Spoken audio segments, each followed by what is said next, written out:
All right, everyone. Good afternoon. My name is Dan Bertzall. I'm the Employee Relations Administrator here at DAS and the state's Chief Negotiator with our labor unions. This is the 25-27 Labor Contract Summaries webinar. Please, you could join us this afternoon. I appreciate everybody's flexibility in rescheduling this webinar due to the weather on Wednesday. We had internet and even power going in and out here at our building, so I appreciate everybody your patience and flexibility in getting these rescheduled. Today we're going to be doing a 10,000-foot view of the changes to the 4 labor contracts that will be taking effect on July 1, 2025. We are recording this session that will be posted later to our website. Unless I say something particularly embarrassing, then I reserve the right to delete the recording. But yeah, we'll be posting this, so if you do miss anything or you have to step away, hopefully this will be a resource you can use in the future to reference as we move forward. So this is the second webinar that I am hosting. Hopefully you didn't come to the one yesterday, because if you're here today and you attended yesterday, it's going to be very, very repetitive. But a couple housekeeping items before we dive in. The kind of my goals for today is obviously summarizing the changes for all 4 labor contracts. We're going to start with the biggest and go down to the smallest labor contract. So if only the NAPE contract applies to you and your agency, feel free to drop off the call once we finish that contract. You certainly don't need to stay for the full hour if nothing applies to you. You won't offend me if you drop off, so feel free.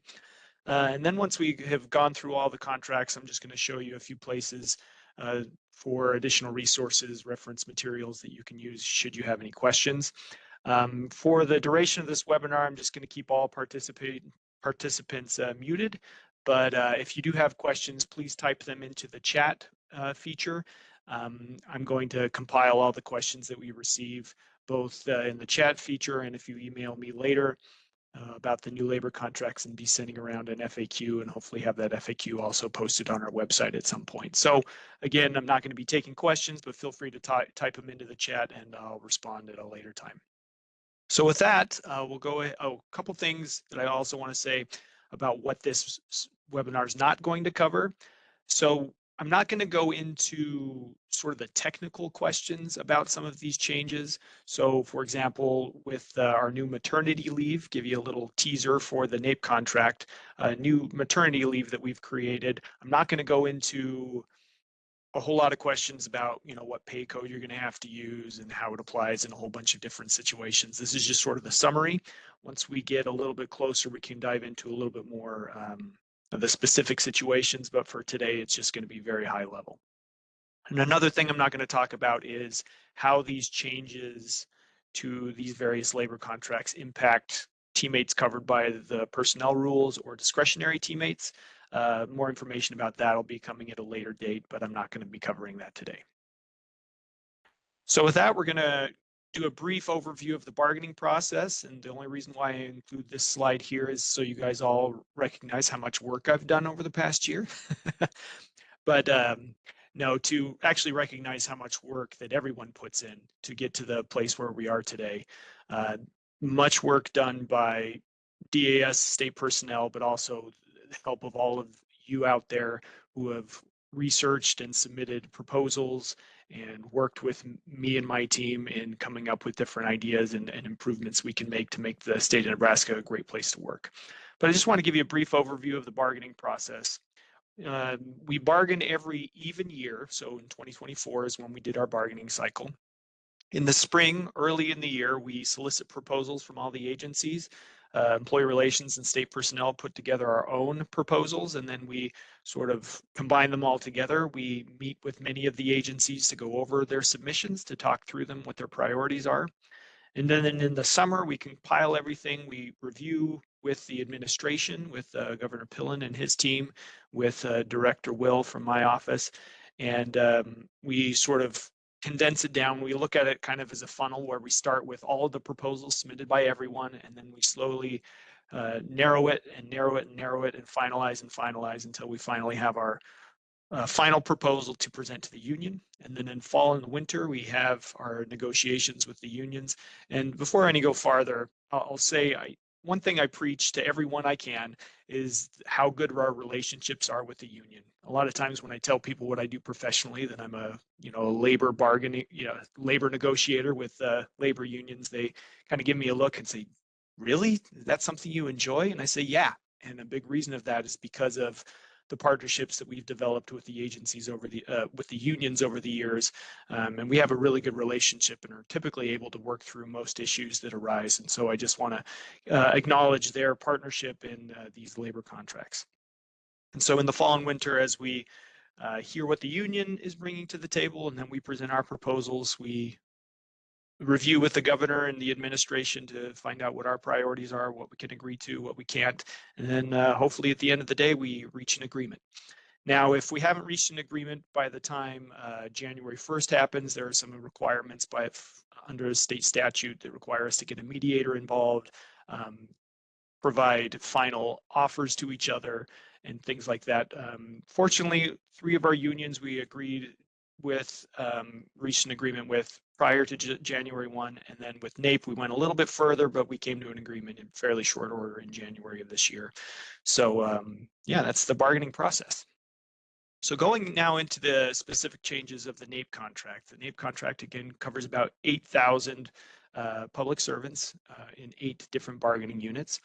So it's a very wide coverage for this labor contract, which is reflected with a lot of the terms and conditions of employment. So we're going to start with wages here. And as you can see with these 2 columns, the wages on July 1st, 2025 are much more complicated than the wages for 2026. But for July 1, 2025, everyone under the NAPE contract is going to fall into one of 2 buckets. Either they will get the general 2.25 market adjustment, or they will get one of these targeted wage adjustments if they fall into certain categories.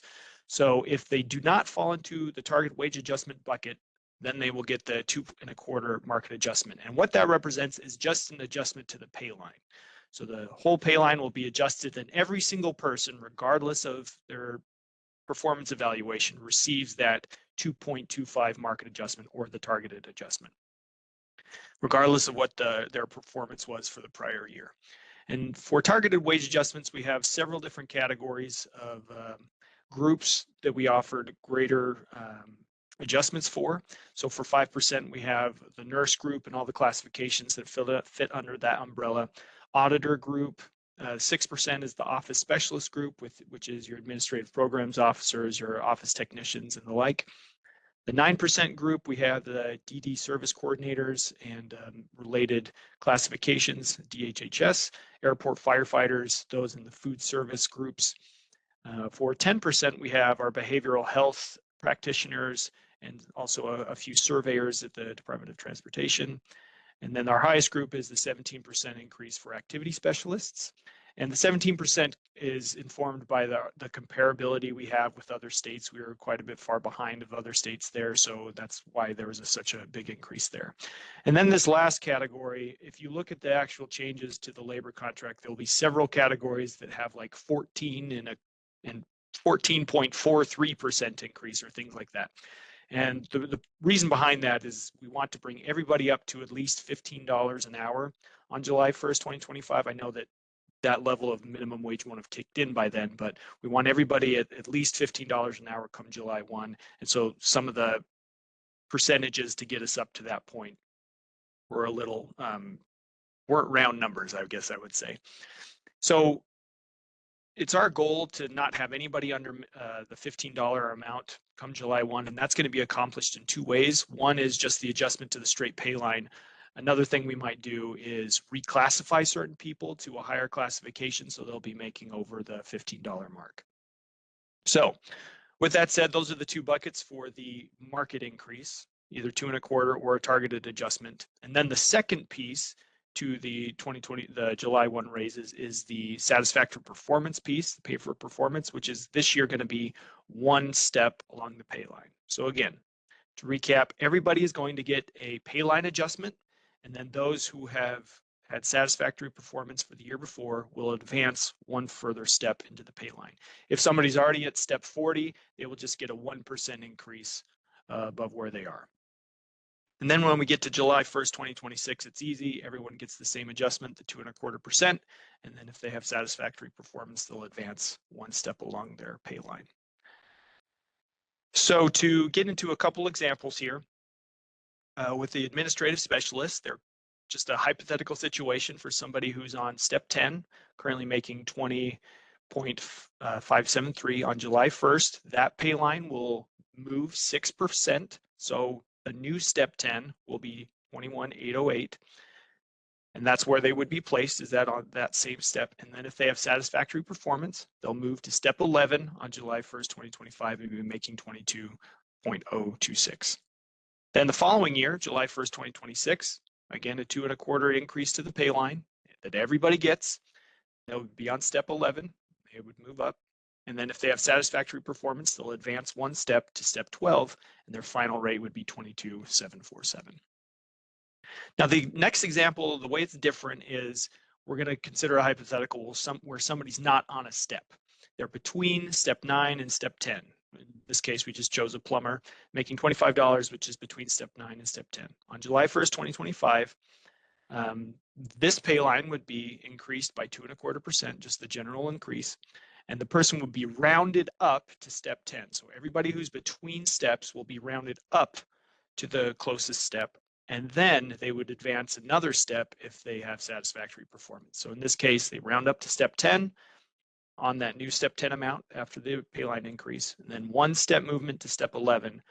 So they would be making 25,929 on July 1, 2025. And then the next year, July 1, 2026, this time they're on a step, so we don't have to round them anywhere. They get the pay line increase, then one step movement to step 12.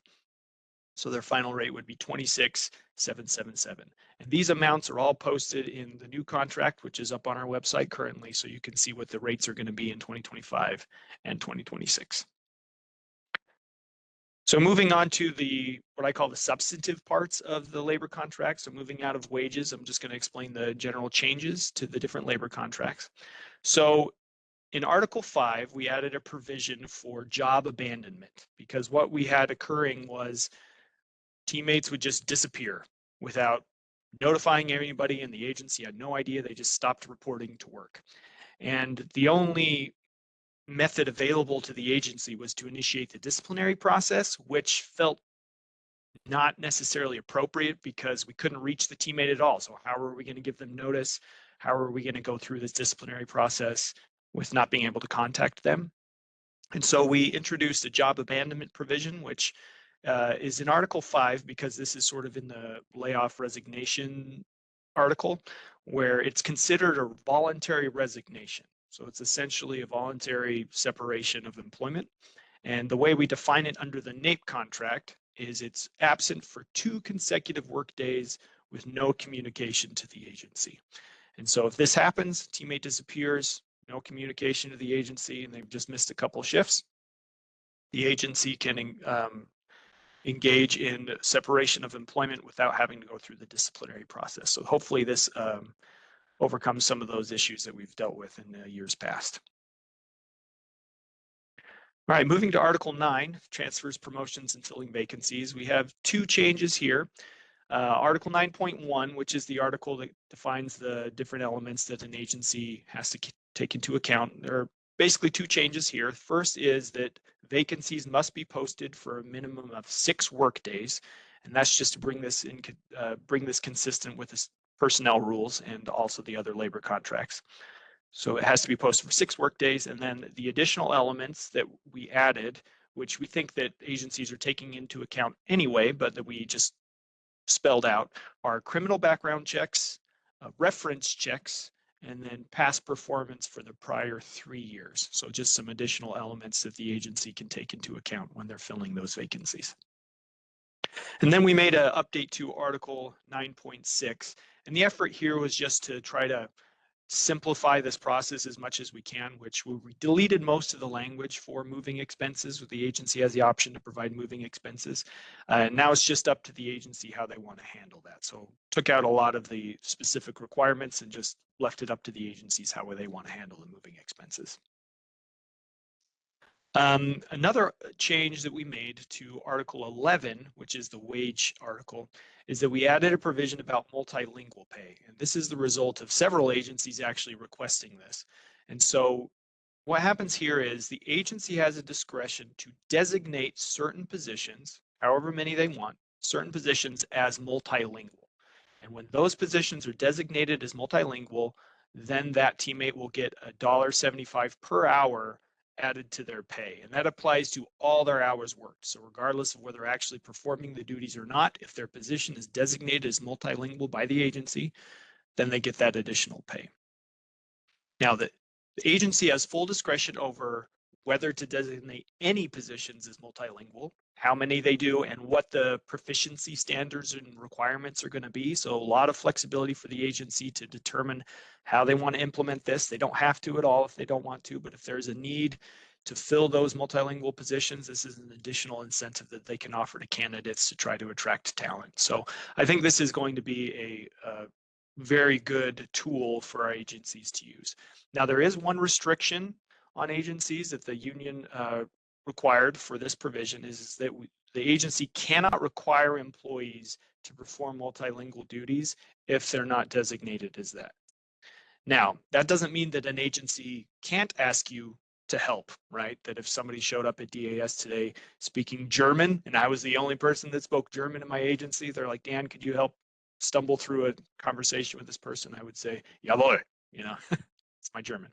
And I can help out. But if I said, no, I don't feel comfortable, the agency can't, you know, discipline me for saying no because I'm not in the designated multilingual pay position. So that's the one restriction here on agencies with this provision. All right, moving along. Article 12 for overtime. This is just a small change that we made. In the current contract, I should say, it has two paragraphs for Article 12.13. One says you can pay straight time that you would pay straight time, and then there's a second paragraph that said you'd pay up to 1.5 times their hourly rate.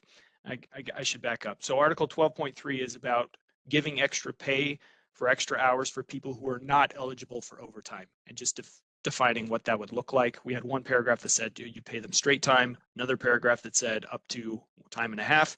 And so we just deleted that paragraph that said straight time, just so we have that 1 time and a half paragraph, just to remove all confusion as far as that goes. And again, I would emphasize this is up to time and a half. So still discretion with the agency about if they want to pay for extra hours. If somebody's working on a project that's taking a ton of extra time, the agency can determine how much they want to pay up to time and a half. So still a lot of flexibility for the agency here. All right, Article 14 has some of our bigger changes for this coming contract. First one is the e-bargaining unit. Up until this next contract because of the result of negotiations from years past, had accrued vacation and sick leave differently from the rest of the NAPE contract. But under the new contract, the e-bargaining unit will be accruing at the same rate as all the other NAPE covered employees. Again, as far as how we operationalize that, instructions will be coming down the pike. We're trying to make it as simple as we can, but again, just to make you aware of that change coming. Next one is the catastrophic leave donation program. We have made a big update, in my opinion, that now instead of just donating compensatory or vacation time, teammates may donate sick leave in response to these types of requests. And that's going to be, I think, a big help for those requests that are coming through. Should open up a lot of availability for time to be donated. We're also allowing donations to be made across agencies. And now, before all you payroll and HR people start scratching your head too much, we're going to figure this out, okay? We don't know exactly how this is going to work, but this is just removing the restriction from the contract that says only that one agency can donate. But we remove that restriction. I don't know how much or often donations will be made across the agencies. We're still working on that, but we just remove that restriction away. And then also, we're removing the requirement that the name of the recipient be included in the request. The unions expressed some privacy concerns about these requests. You might not want people to know widely that you're going to be out for whatever reason. Not that the reason is included, but they just don't want their name on it. So we'll remove that requirement as well. the next one is the maternity leave. You've probably all heard about this by now, but we are offering 6 weeks of paid leave for mothers for a birth of a child. Now, this has to be tied to an FMLA request, and the maternity leave donation program is still available if a mother needs additional leave beyond those 6 weeks for the birth of a child. We still can initiate that program, but this will be a nice benefit for new mothers. That way they don't have to use their vacation or sick leave if they're out because of the birth of a new child. Now, the one thing operationally that I'll mention here is that the question is as well, if someone's already out on maternity leave come July 1, do they have access to this leave?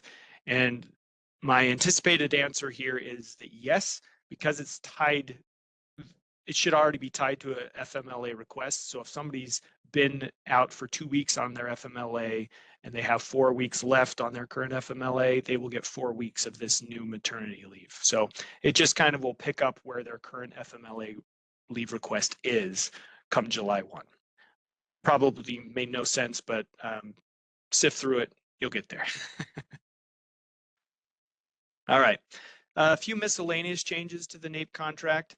Article 771, this is a shift differential for those working out of class. So this specific differential is tied to people performing direct care to patients and others at our facilities. We had an issue where if somebody was working out of class, you know, that they do something else at the facility, but they're willing to pick up one of those direct care shifts. Question was, well, does the differential apply to them or not? And this will say, yes, if you're doing the work, you should be getting the differential. So that will remove any confusion there. Small change to Article 10.5, we remove the word tape for recording. So now it's just when disciplinary meetings happen, they can be recorded rather than specifically tape recorded. Then in Article 12.1, we removed a specific type of blood test for alcohol. So now it's just the test will be a blood test rather than this specific type of blood test, which we're hopeful will, we've had a hard time finding vendors to perform this specific test. So we're hoping this will open up some flexibility as far as more vendors who will provide different types of tests that we can access. And that you'll see the alcohol testing come up among most of the contracts today, because we were having a hard time finding vendors to do the blood testing. And then we just have a few cleanup items. Article 6.7, 6.8 involves leave for union leadership members, adding commas to clarify some meanings. Articles 11.5 and 11.6, we didn't feel like did anything, so we took them out. And then just some more cleanup items for 12.5, 12.8, and 17.1. Again, provisions that had multiple paragraphs that seemed like they conflicted, so we just took out one of the paragraphs just to make it sure that there was no confusion as far as those go. And then the last part of the NAPE contract that I will go over is the appendices section. And before I go over the specific ones, if you or your agency has an appendix or doesn't have an appendix and is looking for specific things to be added that will only apply to your agency, the appendix is where it should happen. Because a lot of times we hear agencies say, well, the way the contract applies to us doesn't really fit with how we do things, and so we want to do it slightly different.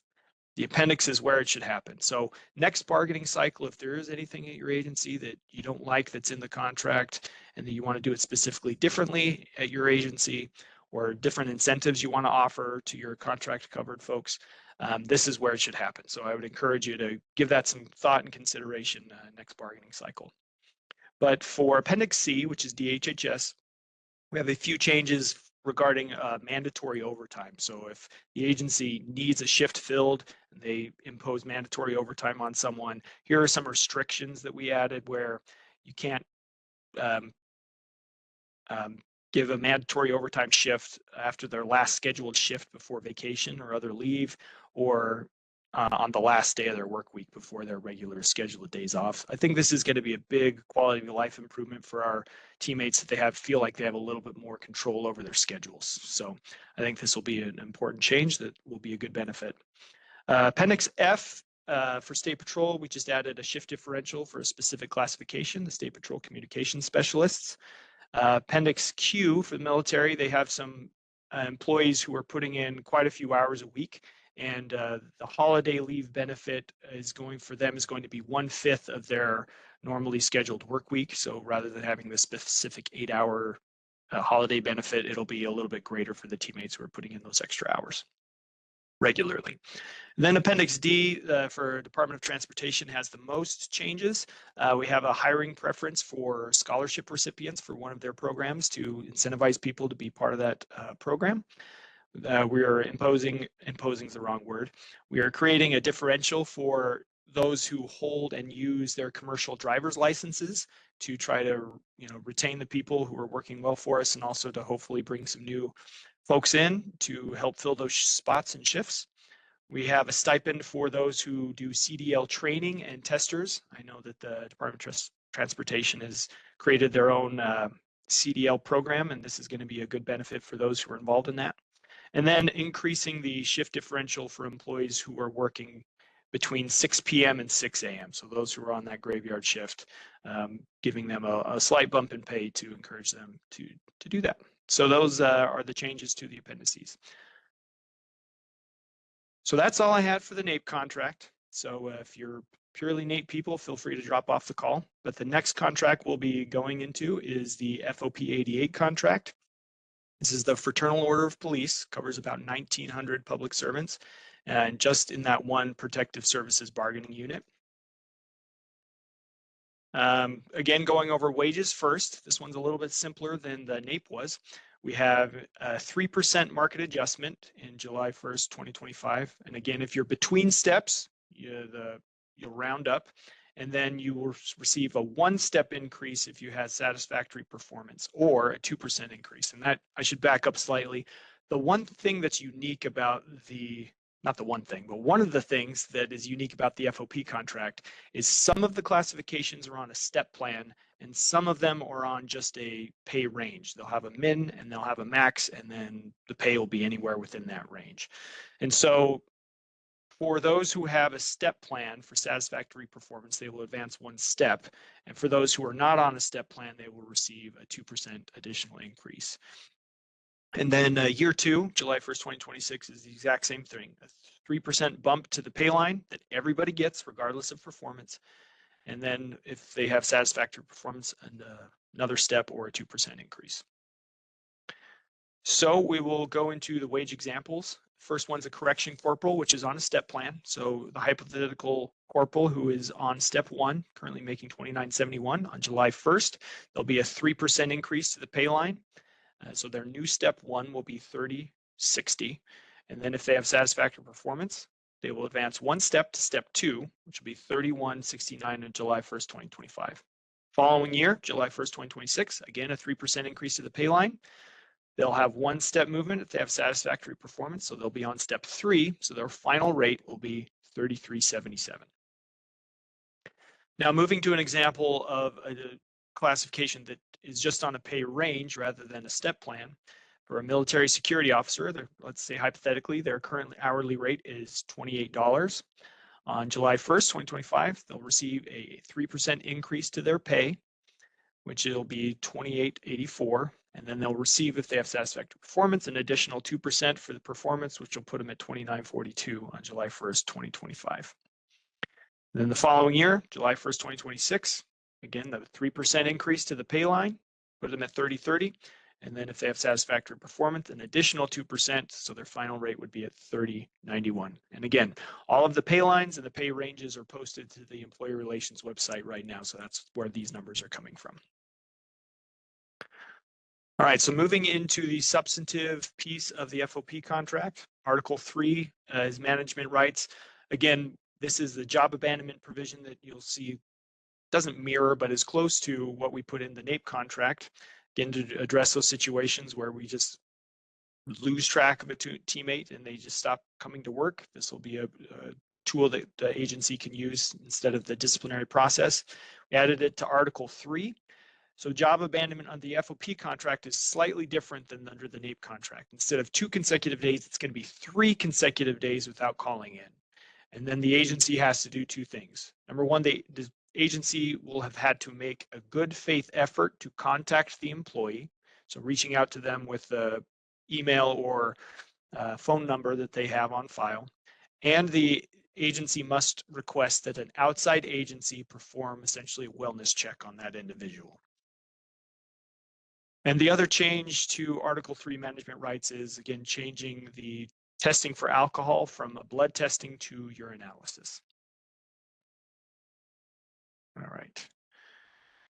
A small change to Article 4 of the grievance process, and this just mirrors what's in the NAPE contract, that the parties can waive step 1. I noticed that I spelled waive wrong. It's W-A-I-V-E. Apologies.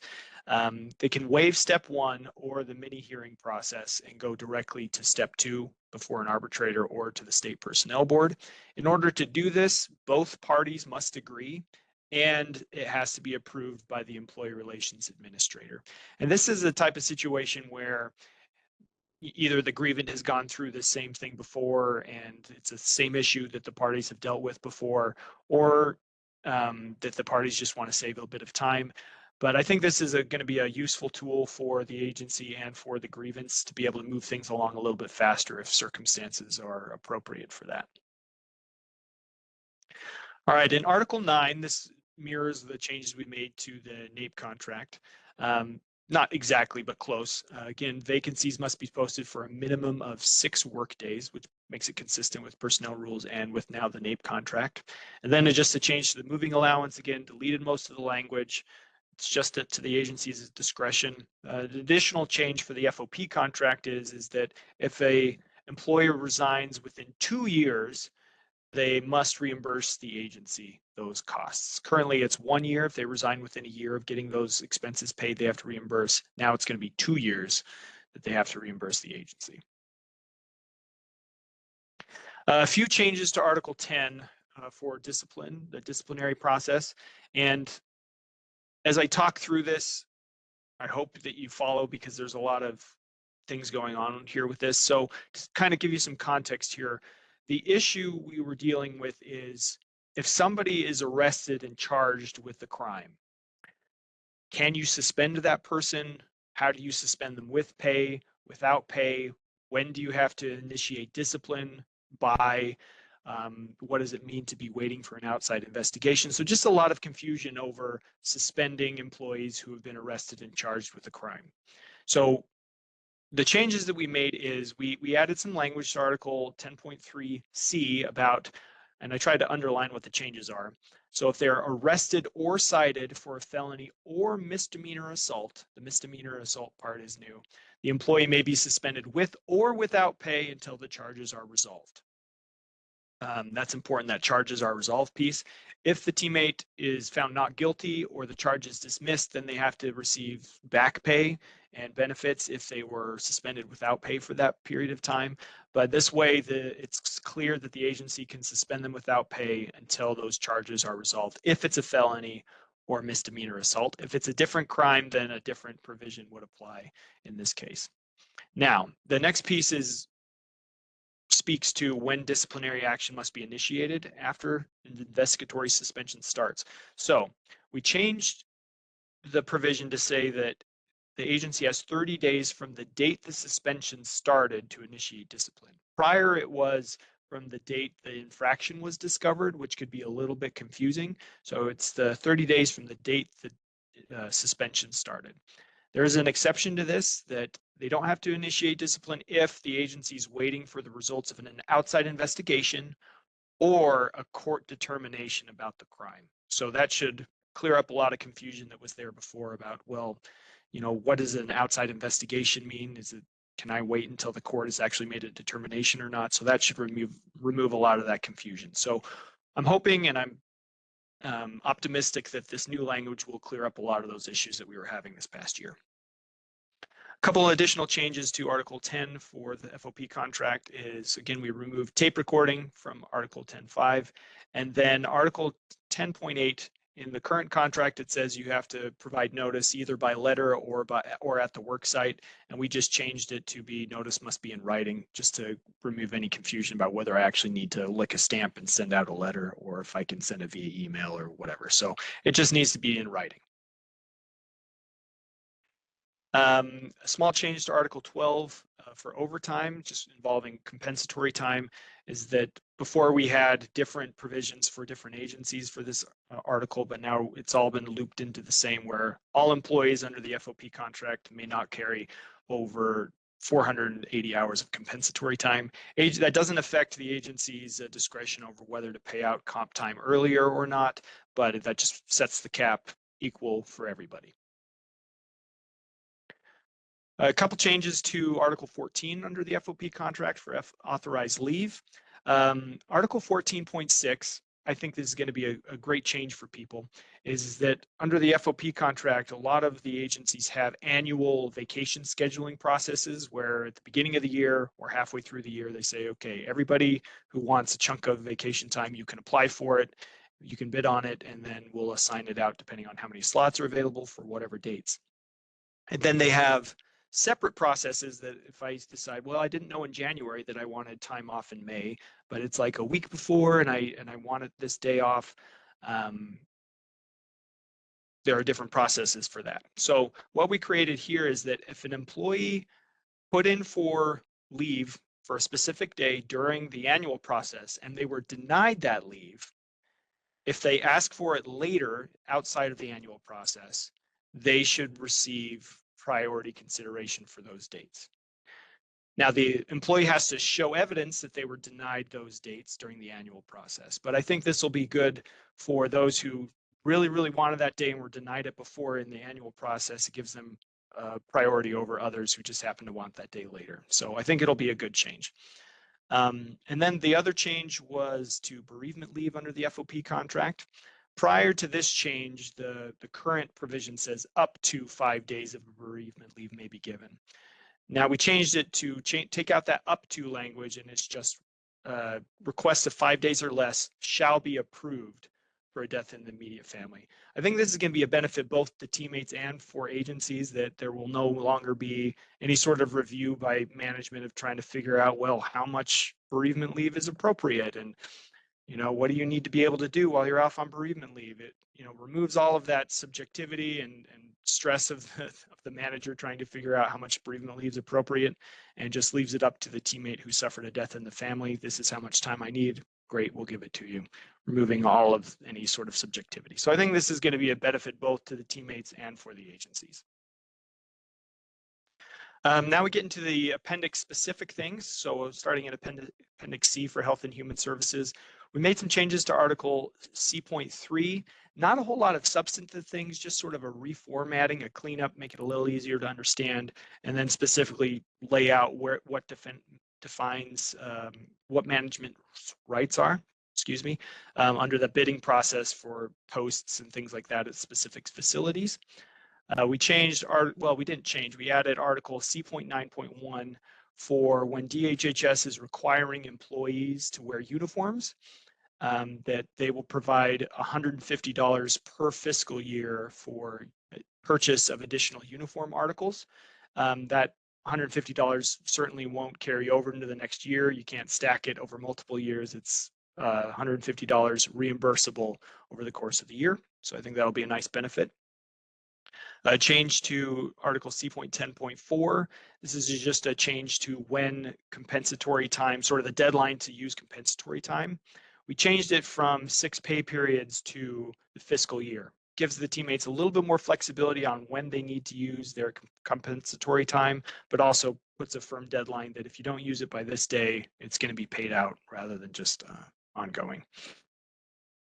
All right, and then we made some changes to Article C.12, deleted a lot of language here about using contracted staff at the facilities, unnecessary language. There was one sentence we left in about the contract staff won't substitute hiring permanent mental health security specialists. So that's just one provision we left in. And then moving on to Appendix M for the Department of Correctional Services. Article M.1.8, supervisory counseling that gets placed in an employee's file will be removed after either the annual evaluation or after 6 months, whichever one is longer. So union expressed concern about supervisor counseling following people around for far too long and impacting their opportunities for promotion. This way, after the evaluation period or after 6 months, those will be taken out. Then the changes to Article M.12. This one is primarily just to do one simple thing. Currently, Correctional Services has one annual bidding process for the whole year. These changes are going to give them 2 bidding periods. So for the first half of the year and the second half of the year, should make it a little bit easier for their teammates to plan vacations throughout the year. So I think that's going to be also a nice benefit. And then just defining that if you make a leave request within 7 days of the day you're trying to take, so like say I want next Tuesday off, those requests will be handled on a first come, first served basis rather than by seniority. And then in Article M.14.1, this is just defining for correctional services when you need to call in if you're not feeling well, unplanned absences, when you need to call in for those. And you have to call in within, I forget what the actual number is, 2 hours or within an hour. I think it's 2 hours, just so they have time to fill the shift that you're going to be missing.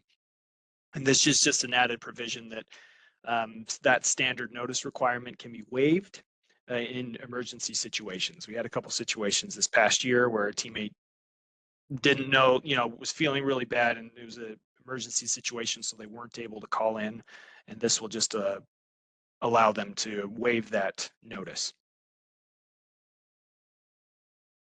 All right, and that's all the changes to the FOP contract. So now we'll cover the SLEBC contract, which is the State Law Enforcement Bargaining Council contract, which covers about 450 public servants for our law enforcement bargaining unit. And this is at 3 agencies: State Patrol, our State Patrol troopers, sergeants, investigative officers, Game and Parks conservation officers, sergeants, and investigator, and then the fire marshal deputies. And if you're still here, this is the most complicated wage one, so buckle up. For State Patrol and Fire Marshal, there'll be a 3%, this is July 1, 2025, there'll be a 3% market increase to their pay line. Their pay lines for State Patrol and Fire Marshal is currently at 15 steps. The pay line will be compressed, maybe compressed isn't the right word, but compressed to 13 steps rather than 15. So the range won't change, it'll just be the number of steps in that range be changed to 15 steps.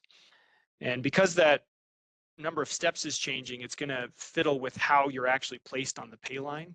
And so the way it's going to work is that, say I'm making $35 an hour, pay line gets compressed, I'm no longer on a step, I'm going to be rounded up to the next step for where I am with my current pay. So if, say, step 4 was at $34.50 and step 5 is at 36, I'll be rounded up to that 36 step 5. So that's how it's going to happen. You'll be rounded up to the next closest step to your current salary. It might not be the same step you were on because of the raise of the market adjustment and the compression of steps. You might actually be further down the track than before, but you'll move up as far as that goes. So you'll be rounded to the next step, and then you'll receive 1 step for satisfactory performance. And we'll go through some examples. So again, 3% market increase to the pay line. Pay line's compressed. You're placed on the step that's the next highest amount to what you're currently making, and then you can receive a 1-step movement for satisfactory performance. Again, that's just State Patrol and Fire Marshal. For Game and Parks, they are staying at 15 steps, but on July 1st, 2025, step 1 is increasing by 3%, and step 15 is increasing by 10%, and all of the other steps are increasing sort of as they would with that min and that new min and that new max.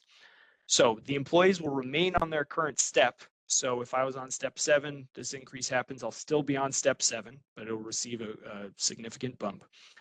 And then again, if you're between steps, you'll round up to the next step, and then you'll advance 1 step for satisfactory performance. So again, Game and Parks stays at 15 steps, the min increases by 3%, the max increases by 10%, and then all the other steps will sort of increase accordingly in conformance with what's posted with the contract. So a couple examples. So for SLEBC, if you're, this is July 1st, 2026, Much simpler, 4% increase to the pay lines. Fire Marshal and State Patrol will stay at 13, Game and Parks will stay at 15, and then move one step for satisfactory performance. So a couple examples for a trooper, State Patrol trooper currently on step 5 at $35.50. On July 1st, there'll be a 3% increase in the compression of the pay line, be placed on the new step 4, which is be $36.65. And then if they have satisfactory performance, they'll move up another step to the new step 5. So again, notice they're currently on step 5, but under the new pay line, they were placed on step 4, and then they move back to step 5 as a result of satisfactory performance. So they would be $38.05 on July 1st, 2025. And then for July 1st, 2026, pay line increases by 4%, and they move one step for satisfactory performance to step 6, final rate $41.03. And then for Game and Parks conservation officers, say they're currently on step 9. On July 1st, the pay line increases as I've outlined, 3% to the min, 10% to the max. The new step 9 is going to be $37.04, and then they move one step to step 10 for $38.27 for satisfactory performance. July 1st, 2026, 4% increase to the pay line and one step movement. So their final will be on step 11 at $41.07. Again, in all of the pay lines, the numbers are all posted with the labor contracts on the employee relations website. A few changes to economic items under the SLEBC contract. Article 10.4.3 is the specialty pay for certain for employees performing certain duties. We increased the specialty pay to $1 an hour and then added a few more duties to that list. Added the Nebraska Hazardous Incident Team, or NHIT. We added the post-crash CMV inspection and the Wildlife Incident Response Assistance Team, or WIRAT team. For Article 11.6, we increased the hours of military leave to 440, which is consistent with the other labor contracts and the state personnel rules. Article 20.1.3, we increased the civilian attire allowance to $100 a month for our non-uniformed officers. And then we added Game and Parks investigation officers to that list of who is eligible for that allowance. Article 21.7, we increased the shift differential to $1. It was just a small increase. I think prior the differential was 85 cents. Increased it to $1 for permanent shifts that begin after 3 o'clock. And then final economic change was 22.2. The life insurance amount provided by the state was increased to $50,000, up from $40,000. So now we get to the other substantive items for the SLEBC contract under Article 9.11.2. Rather than having one posting, so the way it works is if you have vacant positions, the current teammates, current officers, troopers have the opportunity to bid into those vacancies. And once that happens, then people coming up from the training academy can bid into those after it's been offered to current teammates. Now, rather than having that happen once a year, it's going to happen twice a year just to reflect the multiple training camps that come through for State Patrol. Article 10.1.7 just emphasizes the bidding list for State Patrol sergeants has to be posted 14 days prior to their bid. Small change there.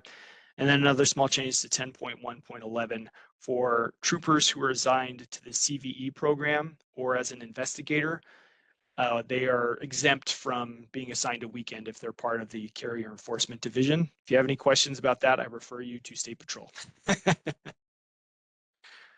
One of the big changes that I'm very happy and optimistic about is addition for lateral entries under the SLEBC contract, because up till now, regardless if you come to the SLEBC contract with 1 year of law enforcement experience or 20 years of law enforcement experience, you're going to start at step 1 of the pay lines. So it made it difficult to attract experienced law enforcement officers to various agencies because of that. But this is going to offer some flexibility to agencies who are recruiting those with law enforcement experience. They can be approved to begin employment on a pay grade higher than step 1. So this is going to allow a lot of flexibility. And the maximum rate they can be offered is what their most recent hourly rate they were making at a different agency. They are still treated as new employees in every other respect for seniority and everything else, leave accruals, what have you. This is just only their base pay. They can be started at a higher step, which I think is going to be great as far as recruitment goes. And some miscellaneous changes here. Bilingual pay was already available under the SLEBC contract, but it was just for State Patrol. So we made a change to open it up to Fire Marshal and Game and Parks if that's something that they want to add. We deleted a provision in 21.3.4. It was about a specific demotion provision for Game and Parks that wasn't needed anymore, so we took that out. Article 29.7.4.2, bit of a mouthful, involves investigations for disciplinary purposes. The person who was the subject of the investigation had an opportunity to submit a written response to the investigation, and this just shortens the time frame to make things happen a little bit faster. Shortens it to 10 days. Article 32.2, this is a very targeted provision about those who were hired before January 4th, 1979, and elect to enter the drop plan will be paid 45% of their accrued sick leave, up from 25%, which just matches what current practice actually is. Again, a very targeted provision. And then similar to other contracts, just an update for alcohol testing rather than blood testing. We changed it to breath testing only.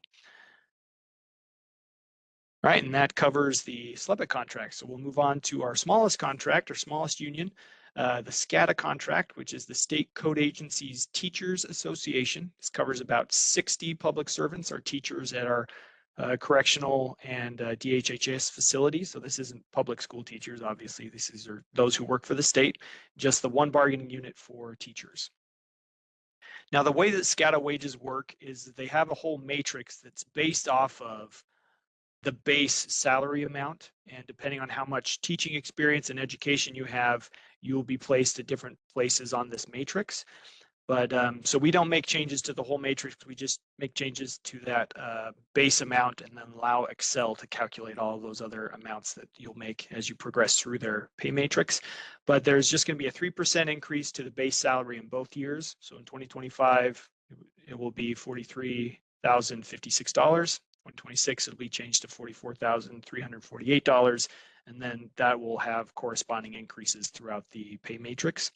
And then we added an additional column to our pay matrix that will, for doctorates, so if you achieve a doctorate degree, or MA plus 45 means, what I've been told is it means master's degree plus 45 hours of credits, additional credits.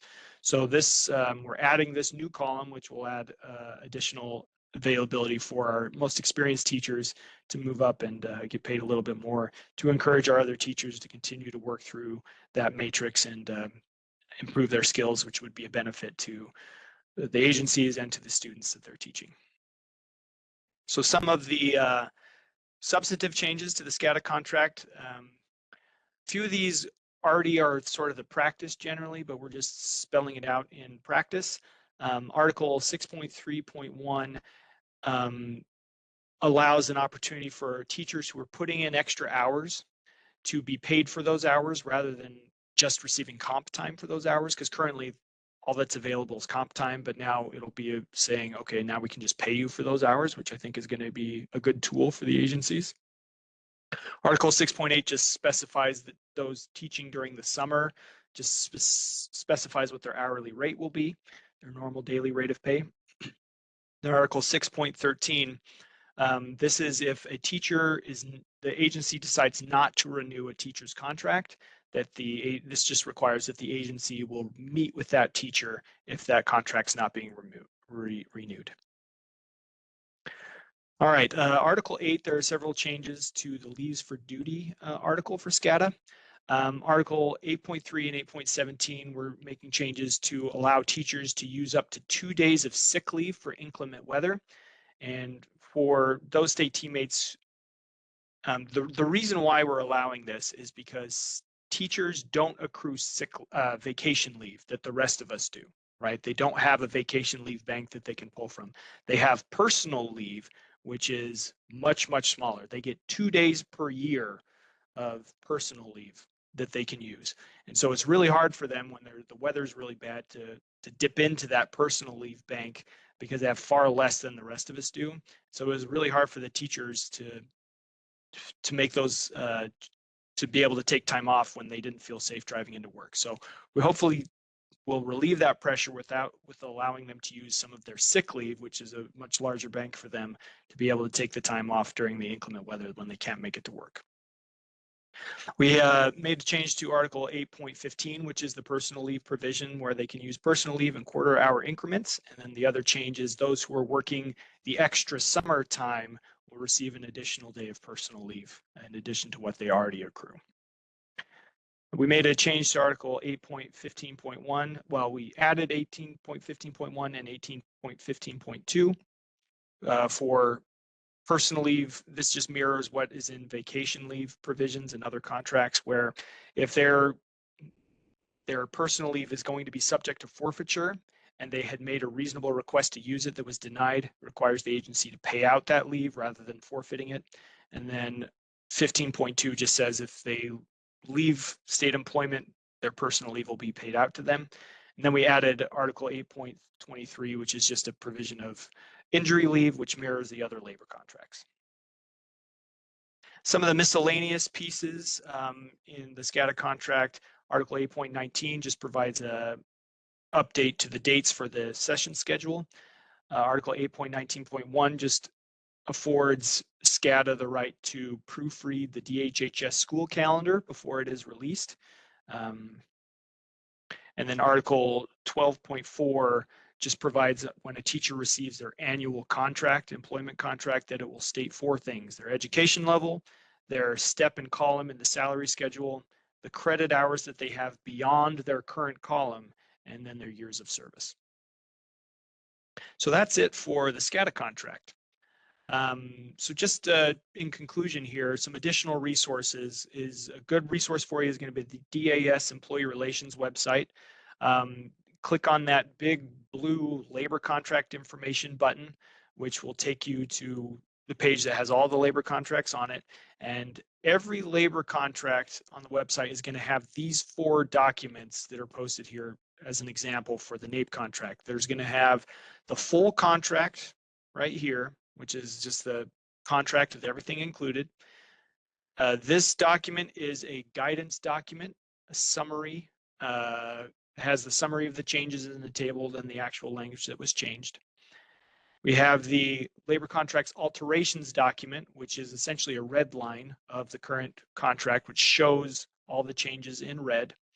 And then we have separated out just the pay plans. So if you only need to access the pay lines, the pay plans, we're going to have a separate document for that. So you don't have to open up a document that's 250 pages long just to get to the pay lines. So again, if you have questions about any of these changes as we go along, again, we're going to be releasing information about how all of this is going to be operationalized and implemented. But I would encourage you to go to the website and review the summary documents and the contracts themselves, which should provide some explanation.